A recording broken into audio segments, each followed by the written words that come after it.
This is part 5 in a mini-series on intervals, which is the distance and pitch between two notes. This lesson focuses on sixths, what they are and how to play them on the guitar. In the music staff, a sixth is 6 steps distance. C, D, E, F, G, A, 1, 2, 3, 4, 5, 6. C and A are a sixth apart. And you can count down from the higher note. C, B, A, G, F, E, 1, 2, 3, 4, 5, 6. E is a sixth lower than C. You can further define sixths as major and minor. On the guitar, a major sixth is a distance of 9 frets. A minor interval is 1/2 step or 1 fret smaller than a major interval, so a minor sixth is a distance of 8 frets.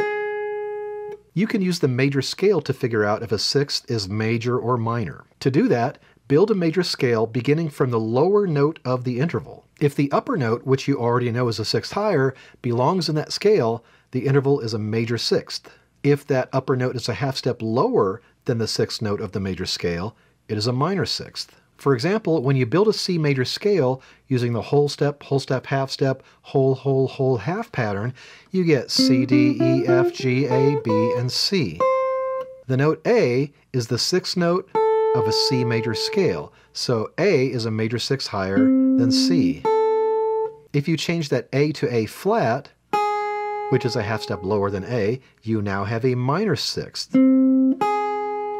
And a note about terminology. In non-classical music, the major sixth is often referred to as just 6, and a minor sixth can be called flat 6. And this has nothing to do with whether that sixth is a flat, sharp, or natural note. It only describes it in relation to the major scale. That being said, I'm going to use the terms major and minor sixth in this lesson. This is how you play a major sixth on the guitar between strings 6 and 5, and between strings 6 and 4. Between strings 5 and 4,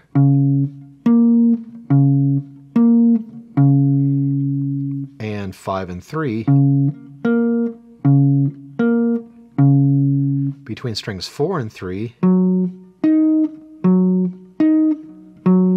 and 4 and 2, so same fret here. Between strings 3 and 2, you'll have to stretch over a bit for this one. And 3 and 1, same fret. And strings 2 and 1. And minor sixths. Minor sixths moving between strings 6 and 5. And 6 and 4.